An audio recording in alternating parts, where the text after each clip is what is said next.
progress has not produced happiness. I can understand it has produced happiness. You have lots of money, you are very happy.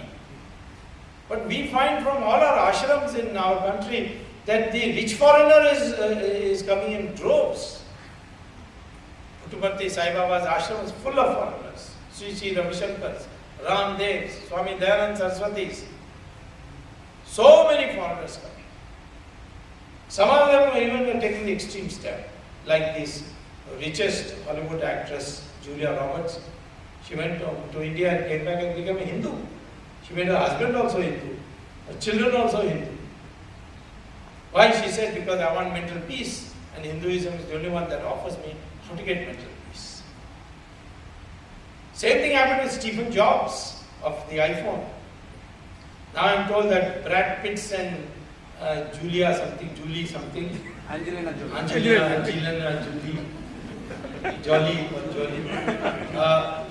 They are also declared that they are going to become Hindus.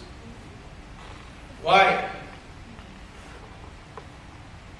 You see, I remember when I came as a student for the first time to Harvard, my classmate asked me, how can you have Mahatma Gandhi as your leader?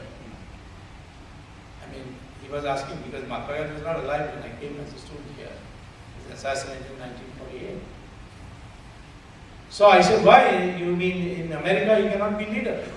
He said, America, if he came, we would put him in jail for indecent exposure. Because he had only a lavoti, see, it's a plot.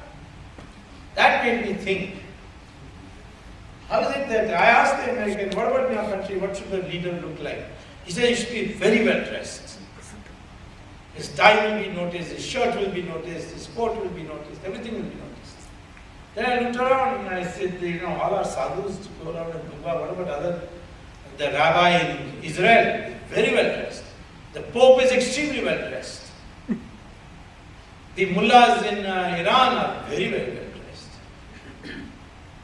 It's only our country that the sadhu has the Bhagwa. And our leaders have this, I mean, those days leaders like Jayaprakash and Mahatma Gandhi and all had very, simple dressing. That's where Sanatana Dharma comes. Brigu and Bhardwaja had a debate on how to structure society so that it becomes stable.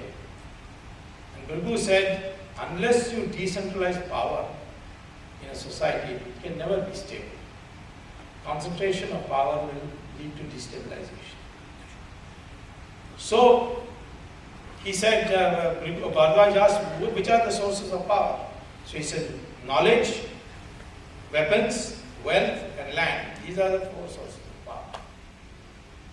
And therefore, nobody should have more than one of this. So those who have knowledge cannot have wealth, cannot have weapons, cannot have land. And they will have social status, like Mahatma Gandhi had. And they will be called Brahmins. Those who have weapons may rule, have a kingdom, but they cannot make policy. They cannot decide when to go to war. They cannot decide what punishment to give for crimes committed. It is those with the knowledge that he has to defer to. Nowhere else in the world you have this kind of monarchy. This is not a monarchy in that sense. In other countries, the monarchy was absolute power. Those who had wealth, there was nothing wrong with having wealth. But your social status did not depend on how much wealth you had. Your social status depended on how much philanthropy you did. Like Malhotra, he's given it all up. 44 he quit. I mean, 1 million. So I can declare him a Brahmin, even though his father and mother may not have been a Brahmin. In fact, it has nothing to do with birth. Vishwamitra was the Rishi of Rishis. His father and mother were Kshatriyas. Vedavyasa, who wrote your Mahabharat, his mother was a fisherwoman. Kalidasa was a hunter. The greatest poet we produced, Kalidasa, he was a poet, he was a hunter. And Valmiki wrote the Ramayana and he came from Dalit family. So where is it got birth? Brahmin supremacy. What about Ravan? Ravan was a Brahmin. This Karunanidhi did not know. This Dravida movement had raised Ravan to such heights that they even celebrated Ravan Leela, and they used to have names called Ravanan because he was against Brahmins. So I asked Karunanidhi one day, how is he? Ravan was against Brahmins. He said, no, because Rama was Aryan. I said, Aryans are not necessarily Brahmins. No, only Brahmins can be Aryans.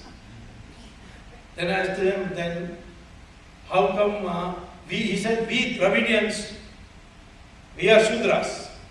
Then I asked, how Rahul Dravid is a Brahmin then? He had no answer. Dravid was Adi Shankara had defined Dravid as South India. It's a sandhi of two words, Thra and Vid. Thra means three, Vid means coast. So, we have not been taught history properly. That's why I hope we can get a government, and the first thing we should do is kidnap Rajiv Malhotra, bring him and say, please write new history books for all our children so that they know exactly what. If he willingly goes, of course, they don't need to kidnap him. So, therefore, I am saying to you that this is why we are the longest civilization in the world.